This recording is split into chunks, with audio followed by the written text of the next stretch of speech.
Hello everyone. So our next topic of discussion is structure and composition of atmosphere. So this is the theme or topic we are going to talk about in this video. And in this video we are going to talk in English and in Bangla also.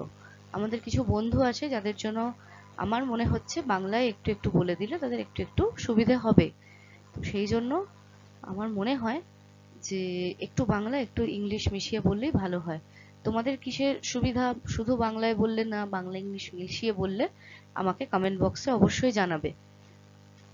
আর যার যেখানে বুঝতে অসুবিধা হবে অবশ্যই comment বক্সে comment করো। So আমরা শুরু করছি structure and composition of atmosphere. অ্যাটমসফিয়ারের স্ট্রাকচার এবং কম্পোজিশন কি আমরা প্রথমেই দেখে নেব।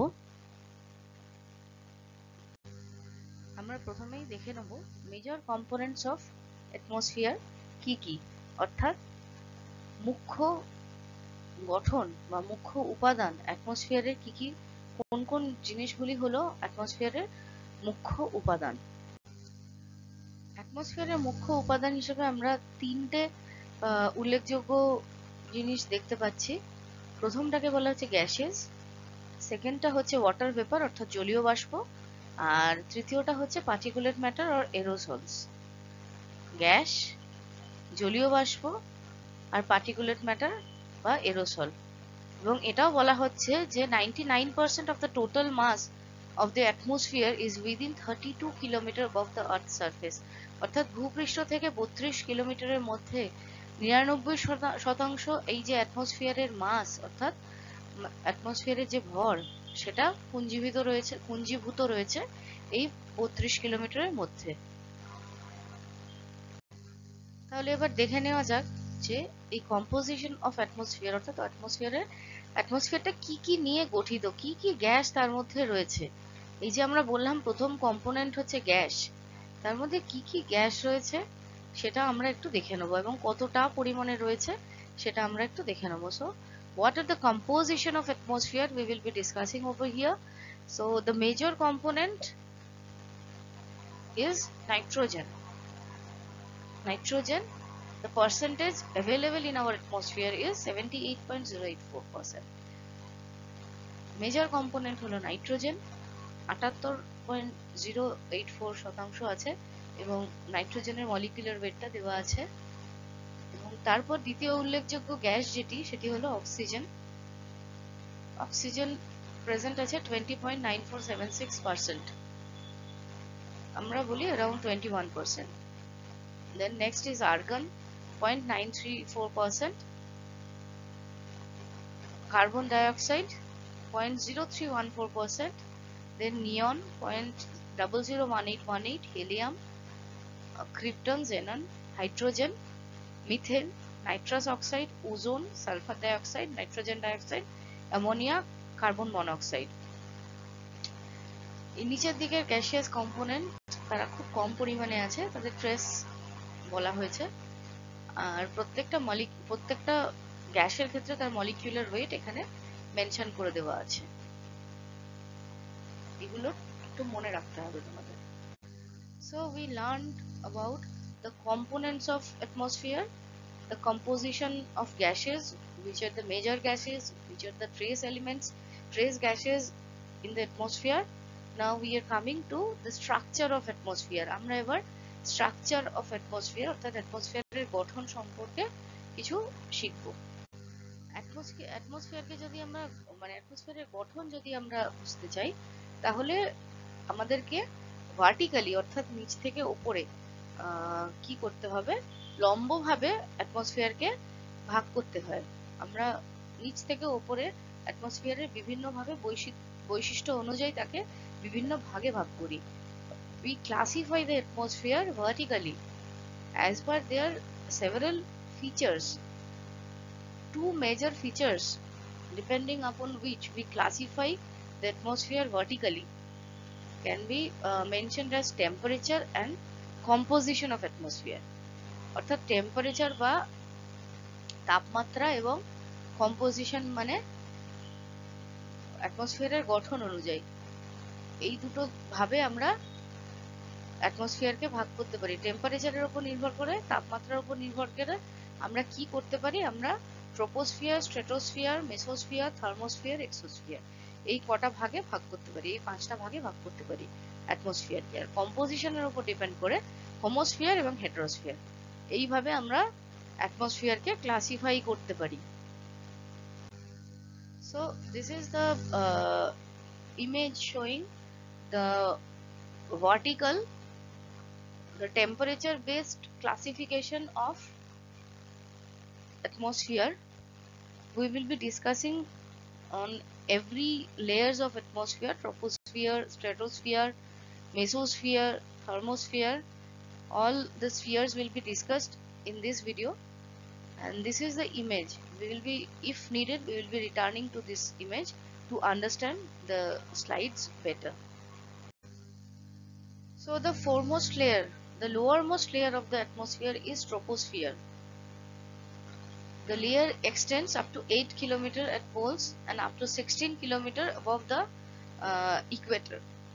অর্থাৎ পোল রিজিয়নে এই ট্রোপোস্ফিয়ার পৃথিবী পৃষ্ঠ থেকে 8 কিলোমিটার উচ্চতা অবধি থাকে, আর ইকুয়েটরে এই লেয়ারের উচ্চতা, এই ট্রপোস্ফিয়ারের উচ্চতা 16 কিলোমিটার অবধি হতে পারে।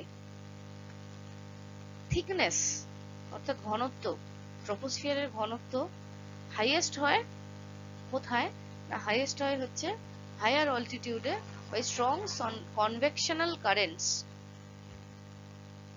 ঠিক আছে, ইকুয়েটরের ক্ষেত্রে এটা হাইয়েস্ট হয়, ইকুয়েটরের ক্ষেত্রে এই থিকনেসটা সবচেয়ে বেশি হয়, কারণ হচ্ছে এখানে স্ট্রং কনভেকশনাল কারেন্টস, এখানে হিটটা প্রচুর বেশি হয়। আর কি ইউনিফর্ম ডিক্রিজ ইন টেম্পারেচার, অর্থাৎ সমানভাবে একটা সমানুপাতিক ভাবে উচ্চতার সাথে এই লেয়ারে কি হয় না, তাপমাত্রা কমতে থাকে। Uniform decrease in temperature with rise in height or altitude, এটা হচ্ছে এই ট্রপোস্ফিয়ারের বৈশিষ্ট্য। and the degree of temperature change is 6.5 degree centigrade per kilometer. প্রত্যেক কিলোমিটারে 6.5 ডিগ্রি সেন্টিগ্রেড টেম্পারেচার কমে ট্রপোস্ফিয়ারে। যত উপর দিকে যাব, প্রত্যেক কিলোমিটার উচ্চতায় ওঠার জন্য প্রত্যেক 1 কিলোমিটারে 6.5 ডিগ্রি সেন্টিগ্রেড টেম্পারেচার কমবে। এই টেম্পারেচার কমার রেটটাকে বলা হয় নর্মাল ল্যাপস রেট। এই লেয়ারে কি হয় না, এই লেয়ারে ডাস্ট পার্টিকেল থাকে আর ওয়াটার ভেপার থাকে, জলীয় বাষ্প থাকে এবং ধূলিকণা থাকে। সব ধরনের ওয়েদার ফেনোমেনা এই লেয়ারে দেখা যায়। অর্থাৎ আমরা যে ওয়েদার ফেনোমেনা গুলো দেখি, অর্থাৎ মেঘের সৃষ্টি, বৃষ্টিপাত, ঘূর্ণিঝড়, যে কোনো আবহাওয়ার যে ঘটনা আমরা দেখতে পাই, সবই ট্রপোস্ফিয়ারে ঘটে থাকে। Since the air is always flowing in the layer, it is called troposphere or changing sphere. The troposphere নামকরণের কারণ হচ্ছে যে এখানে সবসময় বায়ু প্রবাহমান।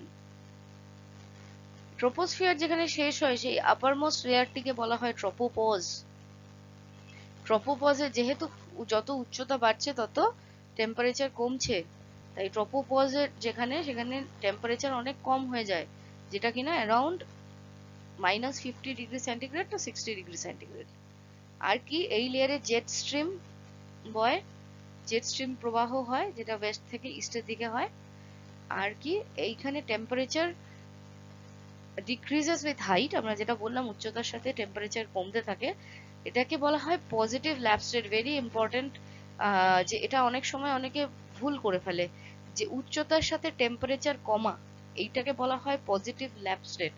টেম্পারেচার কমাটাকে, যেহেতু ল্যাপস মানে কমে যাওয়া, সেহেতু পজিটিভ ল্যাপস রেট মানে টেম্পারেচার কমছে, নেগেটিভ ল্যাপস রেট মানে টেম্পারেচার বাড়ছে।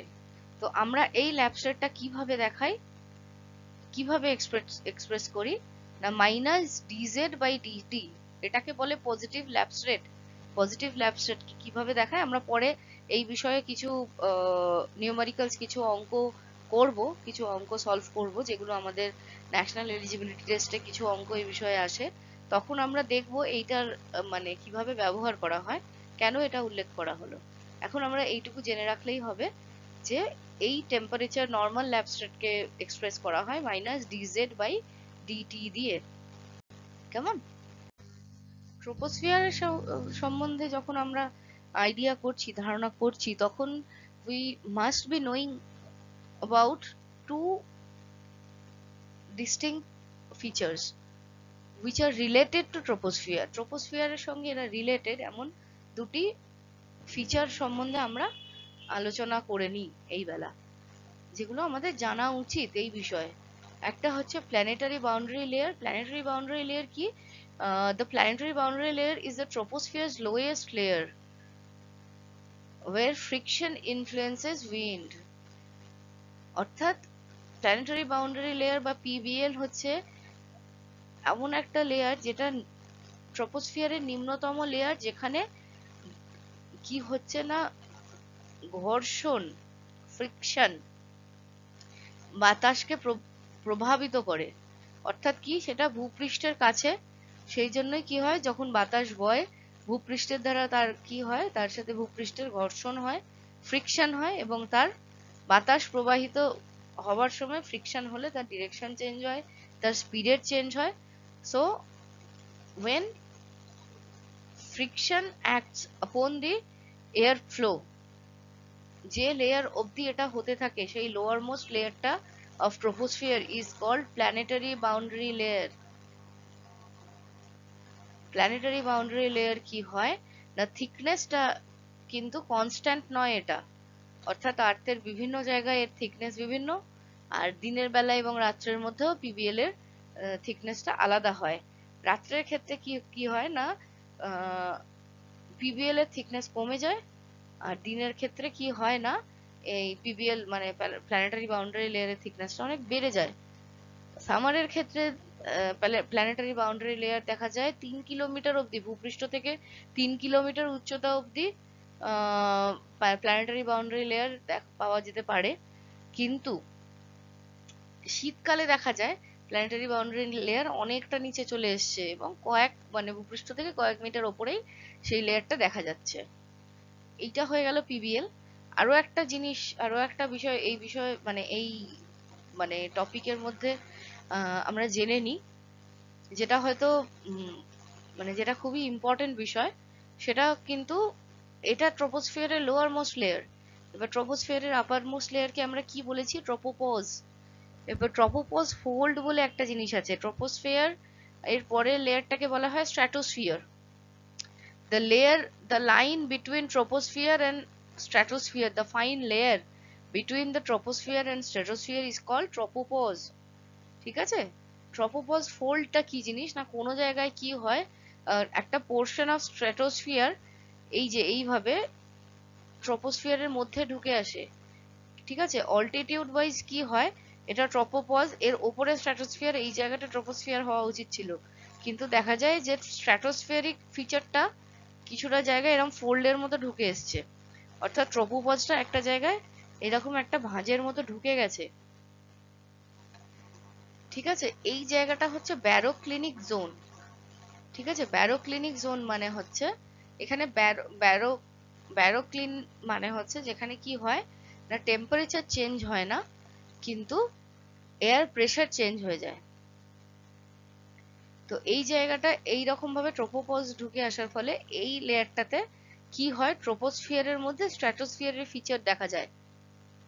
Tropopause folds are most effective stratosphere-troposphere exchange mechanism in the middle latitudes, অর্থাৎ মিডল ল্যাটিটিউডের যে জায়গাগুলো, সেখানে অনেক সময় এই ট্রপোপজ ফোল্ড দেখা যায়। ঠিক আছে?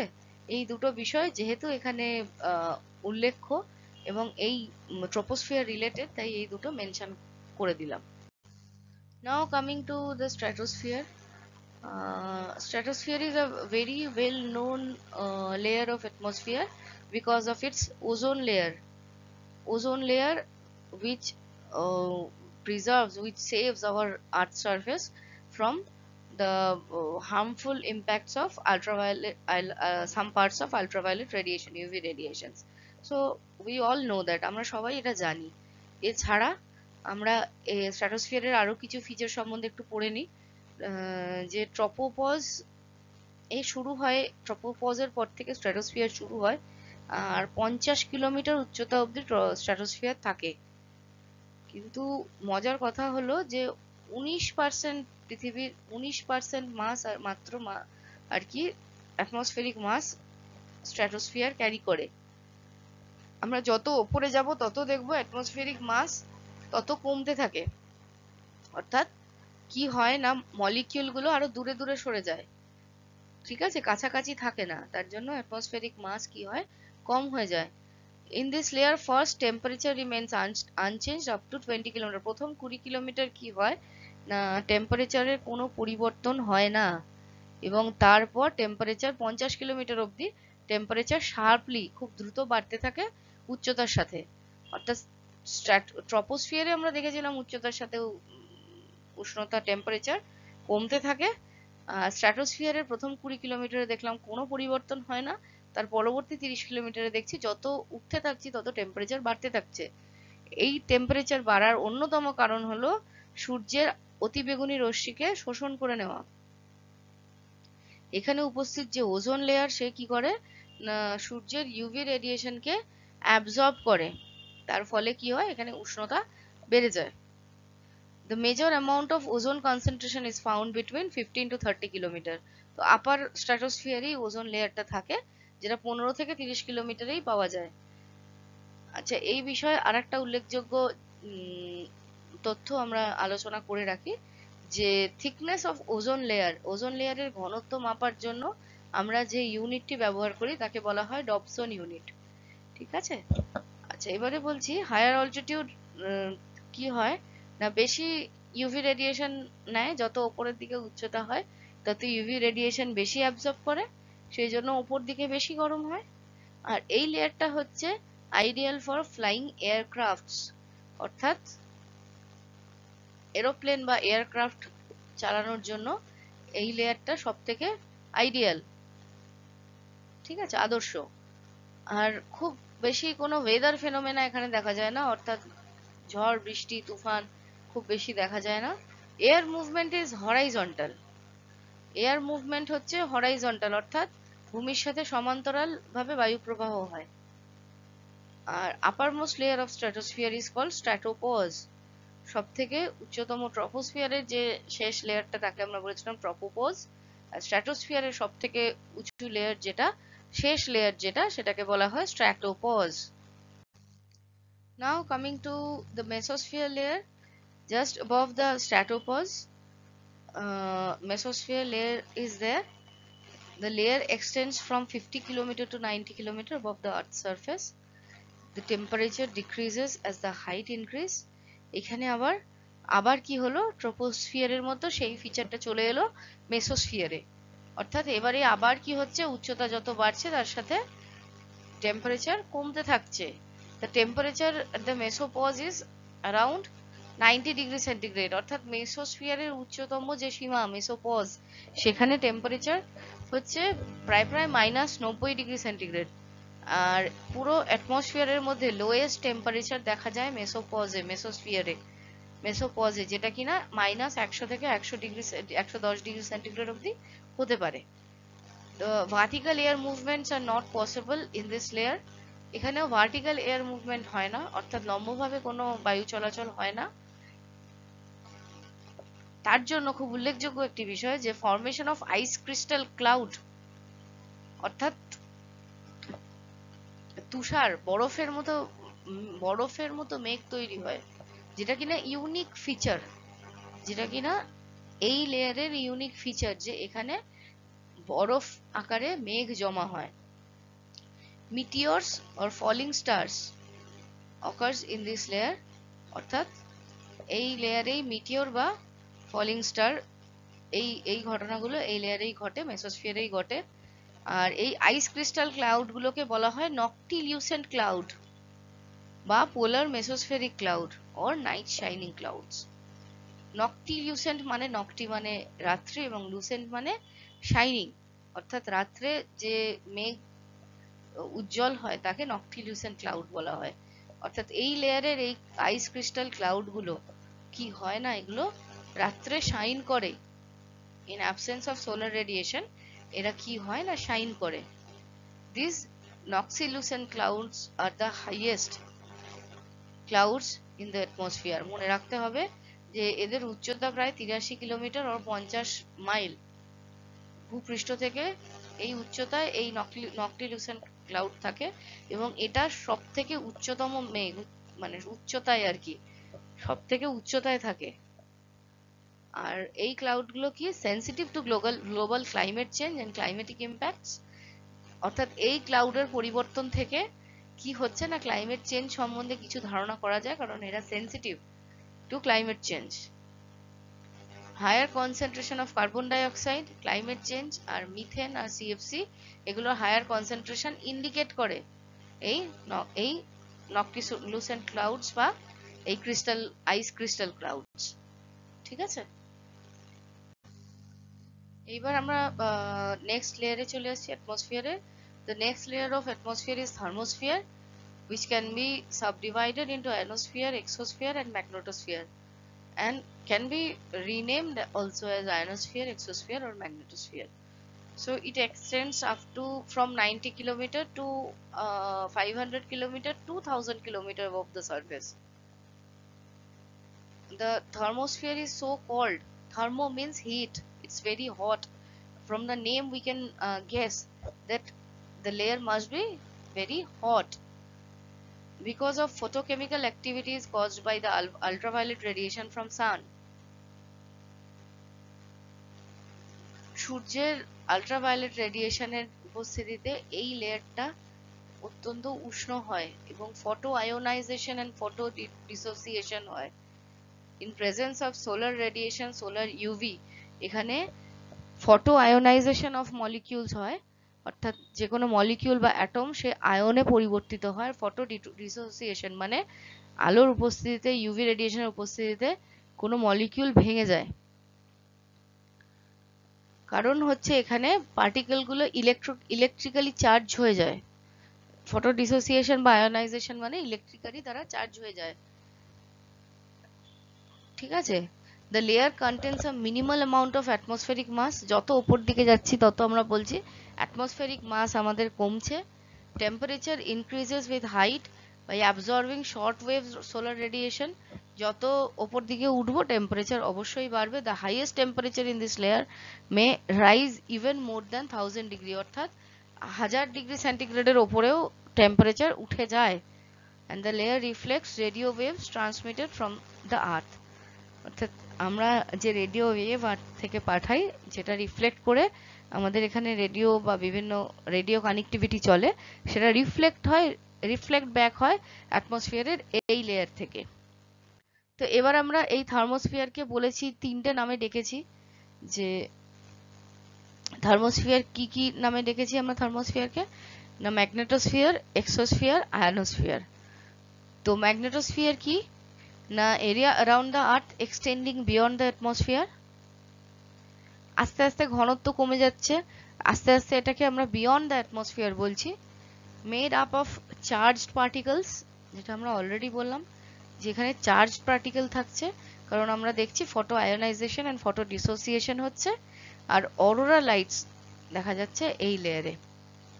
ঠিক আছে, তারপর হচ্ছে এক্সোস্ফিয়ার। আমরা ওপর থেকে নিচে পড়ছি বটে, কিন্তু আয়োনোস্ফিয়ার, এই যে এই অ্যারোটা ইন্ডিকেট করছে যে আয়োনোস্ফিয়ার হচ্ছে লোয়ার মোস্ট থার্মোস্ফিয়ারের মধ্যে, এক্সোস্ফিয়ার হচ্ছে তার পরেরটা, আর ম্যাগনেটোস্ফিয়ার হচ্ছে থার্মোস্ফিয়ারের টপ মোস্ট লেয়ার।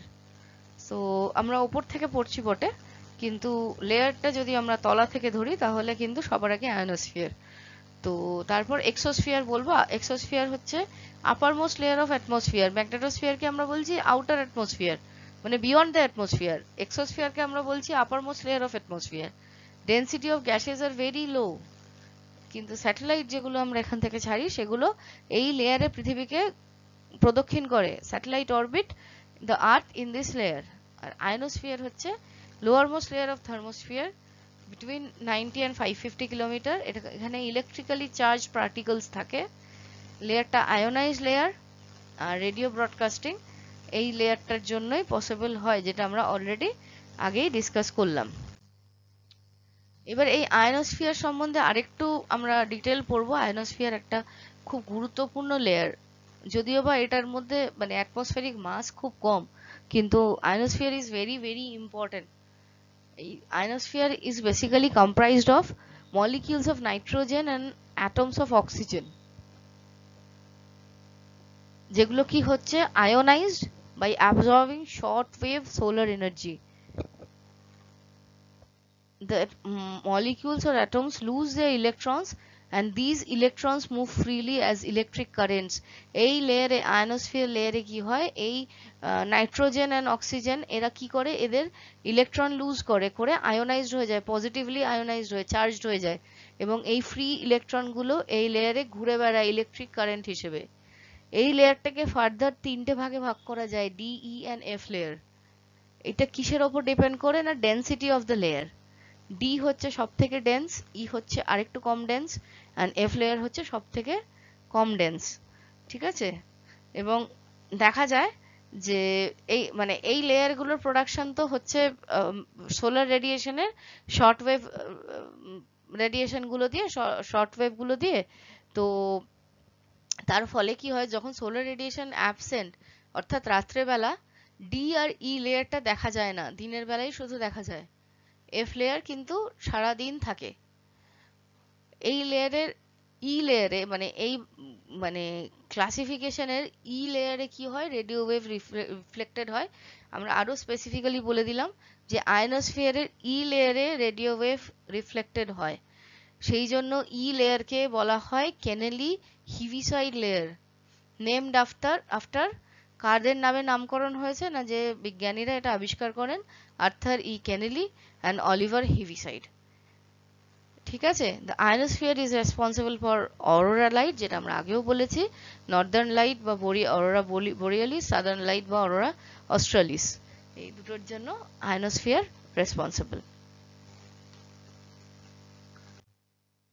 সো আমরা তাহলে ডিসকাস করে নিলাম যে টেম্পারেচার ওয়াইজ কি করে অ্যাটমসফিয়ারকে ক্লাসিফাই করা যায়। এছাড়া আমরা কি বলেছিলাম যে কম্পোজিশন ওয়াইজ আমরা ভার্টিক্যালি অ্যাটমসফিয়ারকে দুভাগে ভাগ করতে পারি, একটাকে বলে হোমোস্ফিয়ার, একটাকে বলে হেটেরোস্ফিয়ার। তো আমরা বুঝতেই পারছি নামগুলো থেকে, হোমোস্ফিয়ার মানে আর্থের অ্যাটমসফিয়ারে যতটা অবধি গ্যাসের মিক্সচারটা হোমোজিনাস ইন নেচার, অর্থাৎ একই রকম কম্পোনেন্ট দিয়ে তৈরি, তাকে আমরা হোমোস্ফিয়ার বলবো। এই লেয়ারটা ডমিনেটেড থাকে বাই নাইট্রোজেন এন্ড অক্সিজেন। আর হেটেরোস্ফিয়ার হচ্ছে অ্যাবভ দ্য হোমোস্ফিয়ার, সেখানে কি হচ্ছে, গ্যাসের ইউনিফর্মিটি নেই, ডেনসিটির ইউনিফর্মিটি নেই। এই হেটেরোস্ফিয়ারকে আমরা আবার কয়েকটা লেয়ারে বা শেলে ভাগ করছি, রাফলি এদের ডিস্টিংগুইশ করা যায়, কিন্তু এদের কিছু ফিচার বা বৈশিষ্ট্যের উপর ডিপেন্ড করে we are dividing it in 4 shells or layers. The lowermost layer contains molecular nitrogen. The next layer is dominated by atomic oxygen. After that, a layer of helium is identified, and the last and next layer is largely distributed with the presence of atomic hydrogen. So this is the heterosphere, and this is the difference between heterosphere and homosphere. So এখানেই আমরা শেষ করছি structure and composition of atmosphere. Best wishes to all. সবাই ভালো করে পড়াশোনা করো, কোথাও অসুবিধা হলে, বুঝতে অসুবিধা হলে কমেন্ট বক্সে অবশ্যই জানাবে। Thank you, all the very best.